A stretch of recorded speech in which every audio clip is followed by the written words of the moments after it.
환상의 골짜기에 관한 경고라. 내가 지붕에 올라가면 어찌함인고 소란하며 떠들던 성 즐거워하던 고울이여 너희 죽임을 당한 자들은 칼에 죽은 것도 아니요 전쟁에 사망한 것도 아니라.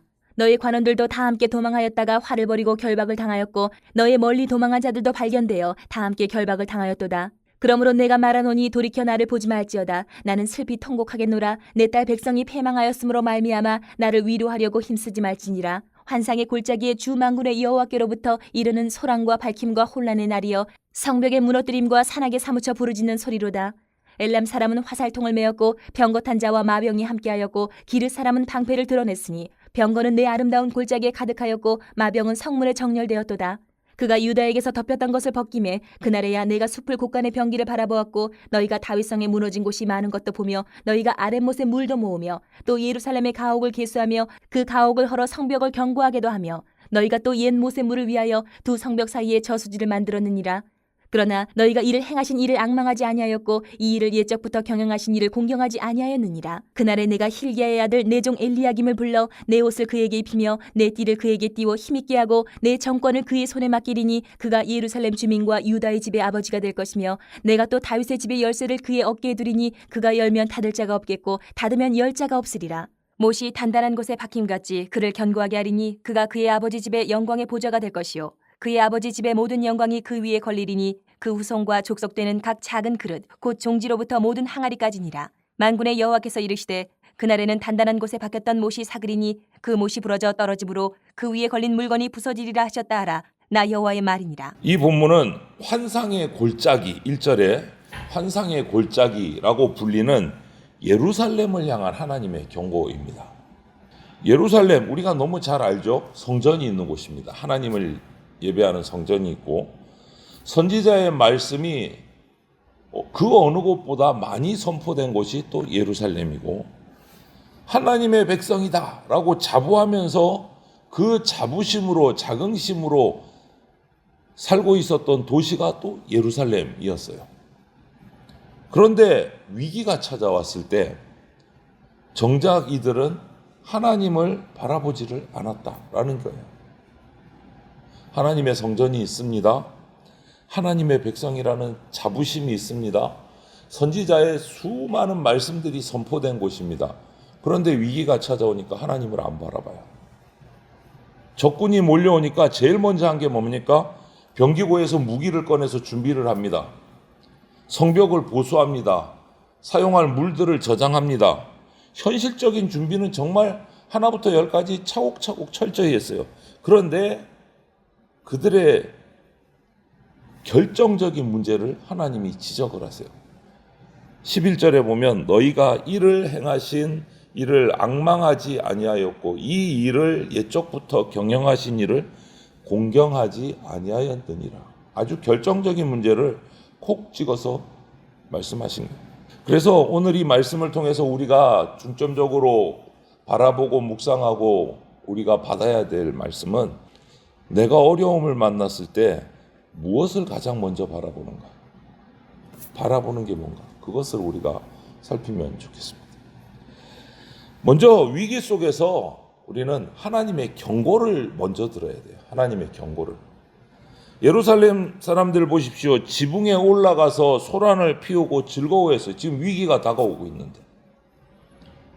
그런데 이사야 선지자는 울고 있어요. 정반대인 거예요. 백성들은 눈앞의 상황만 보았지만 선지자는 다가오는 하나님의 심판을 보고 있었던 거예요. 예루살렘은 선지자를 통해서 하나님의 계시를 많이 받은 곳입니다. 그런데 정작 그 말씀은 듣지를 않았어요. 울어야 하는데 웃고 있고 회개해야 하는데 떠들고 있고 하나님 앞에 엎드려야 하는데 지붕에 올라가서 지금 소란을 피우고 있는 거예요. 문제가 그냥 단순히 전쟁이 다가오고 있다 그 정도가 아니고 그것이 문제가 아니고 하나님이 선포하신 그 심판의 징조를 읽어드리지 못하고 그냥 자기 확신 향락에 빠져가지고 흥청망청하고 있다. 여러분 하나님은 때때로 우리를 멈춰 세우실 때가 있어요. 여러 가지 방법으로 어떤 어려움이 닥쳐오게 해서 내가 하던 일들이 실패하게 해서 우리를 이렇게 멈추게 하실 때가 있어요. 그때는 자신을 좀 돌아보라, 하나님 앞에서. 그 경고인 거예요. 그런데 우리는 좀 이렇게 착각할 때가 많아요. 어떤 고난이, 어려움이 닥쳐오면 그거 죄지어서 그래 라고 단순하게 생각할 수가 있는데, 그건 단정할 수 없습니다. 모든 고난이 다 죄지어서 오는 건 아니에요. 모든 고난, 하지만 확실한 건 하나 있어요. 우리에게 닥치는 모든 어려운 고난들은 하나님 앞에서 나를 돌아보게 하는 영적인 질문이 될 수가 있어요. 모든 고난이 죄지어서 오는 것은 아니지만 하나님 앞에서 나를 돌아보게 하는 동기가 될 수 있습니다. 중요한 것은 고난이 왔느냐 안 왔느냐, 그게 중요한 게 아니고, 그 고난이 왔을 때 그 속에서 내가 하나님의 음성을 듣느냐, 이것이 중요합니다. 하나님의 음성을 듣느냐. 이스라엘처럼 엉뚱한 짓 해놓고 떠들고 있느냐, 집중해서 하나님의 음성을 듣느냐, 그게 중요한 거예요. 그런데 예루살렘 사람들 오늘 보면 성벽이 무너지는 소리를 듣는데 회개하라는 하나님의 음성은 듣지를 못했어요.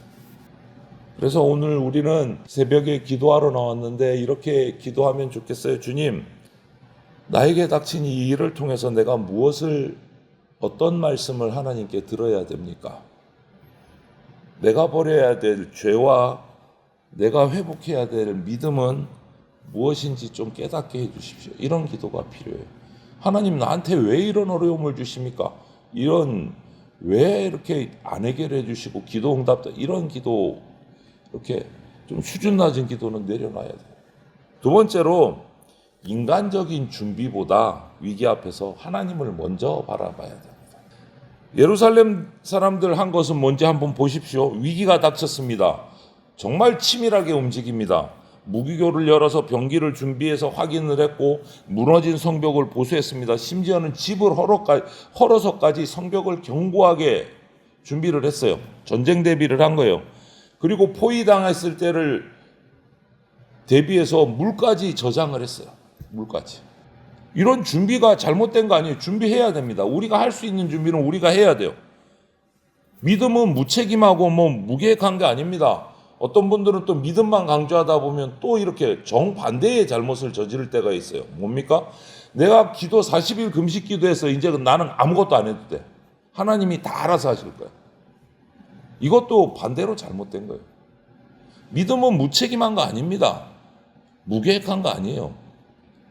치료를 받고 병들었으면 부족하면 열심히 일해서 재정을 채우면서 맡은 바 일을 성실히 하면서 하나님 앞에서 기도하고 준비해야 되는 거예요.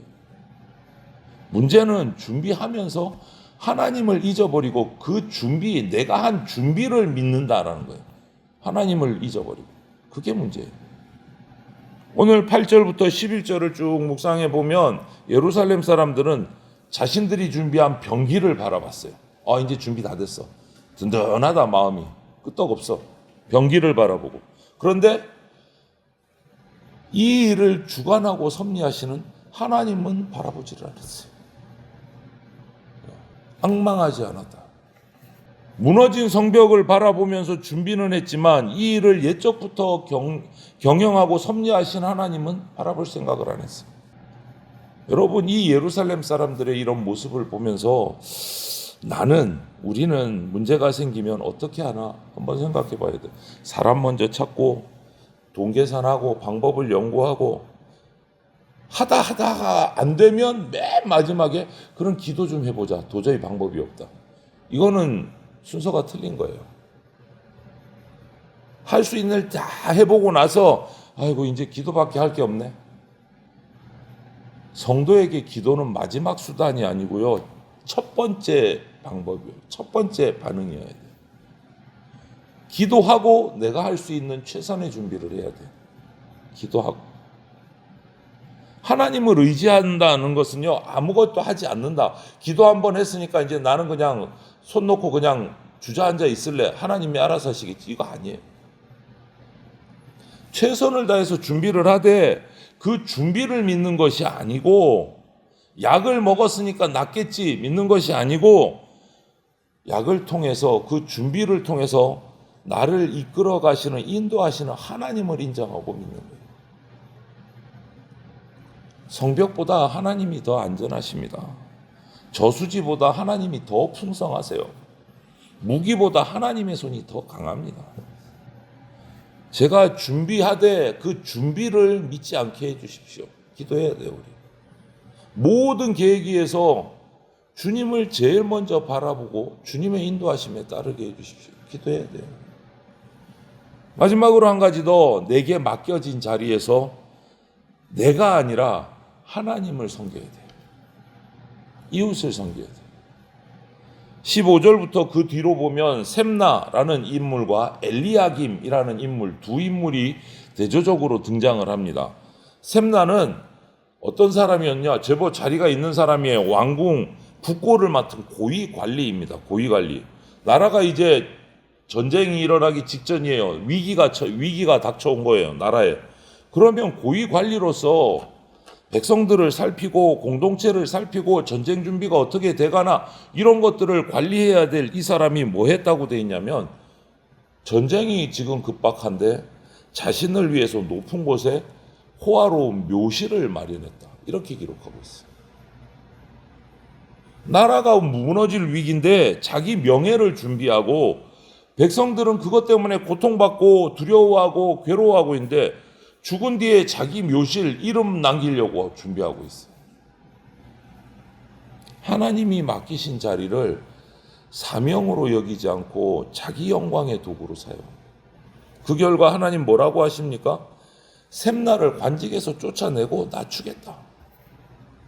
그리고 그 자리에 대신 엘리야김을 세우십니다. 20절에 보면 엘리야김은 정반대요. 내 종이라고 불린다. 하나님께서. 그리고 예루살렘 주민과 유다 백성들에게서 아버지와 같은 지도자가 될 것이다. 이렇게 21절에 또 얘기를 해요. 이 두 사람은, 셈나와 엘리야김은 정반대로 비교가 되는 거예요. 대조가. 셈나는 자신을 위해서 그 높은 관직의 모든 것들을 사용했지만 엘리야김은 백성들을 위해서 섬기도록 부름받은 거예요. 하나님께서는 주어진 지위를 자기 사리사욕에 사용하는 셈나를 낮추시고 하나님의 마음으로 백성을 돌볼 사람을 세우십니다. 우리에게도 하나님이 맡겨주신 자리가 있습니다. 가정이나 교회나 일터에서 맡겨진 자리가 있어요. 그것을 나를 드러내는 데 사용하는 것이 아니라 하나님과 이웃을 섬기라고 주신 자리예요. 그것을 우리는 잊으면 안 됩니다. 본문 마지막 25절에 보면 단단한 곳에 박힌 목도 결국 부러질 수 있다. 이렇게 말씀하세요. 아무리 훌륭한 사람도 궁극적인 구원자는 될 수 없습니다. 인간은. 또 인간의 준비는, 모든 인간 지도자 또 제도에는 한계가 있어요. 오직 예수 그리스도만이 무너지지 않는 반석이십니다. 사람은 실패하지만 주님은 실패하지 않으십니다. 사람이 가지고 있는 걸어둔 기대는 무너지지만 예수님께 맡긴 붙들림 받은 인생은 무너지지 않습니다. 헛되지 않습니다. 우리는 그것을 기억해야 돼요. 하나님이 사랑하는 성도 여러분, 위기 속에서 하나님의 경고를 들으시기 바랍니다. 제일 먼저 인간적인 준비 최선을 다하되 하나님을 바라보고 믿어야 됩니다. 맡겨진 자리에서 내 이름 아니고 하나님의 영광을 구하고 이웃을 섬겨야 됩니다. 우리가 오늘 등장하는 이 예루살렘의 실패는 준비를 하지 않아서가 아니라 하나님 없이 준비한 것이 문제예요. 이것을 잊지 마십시오. 또 셈나라는 이 사람의 실패는 높은 자리에 있어서 실패한 것이 아니고 그 자리를 자기를 위해서 사용했기 때문에 실패한 거다. 오늘 이 말씀들을 우리가 가슴에 새기면서 내 주변에 닥쳐오는 형편보다, 우리에게 오는 형편보다 더 크신 하나님을 우리 바라봅시다. 계획보다 앞서시는 하나님의 섭리, 하나님의 뜻을 우리가 구합시다.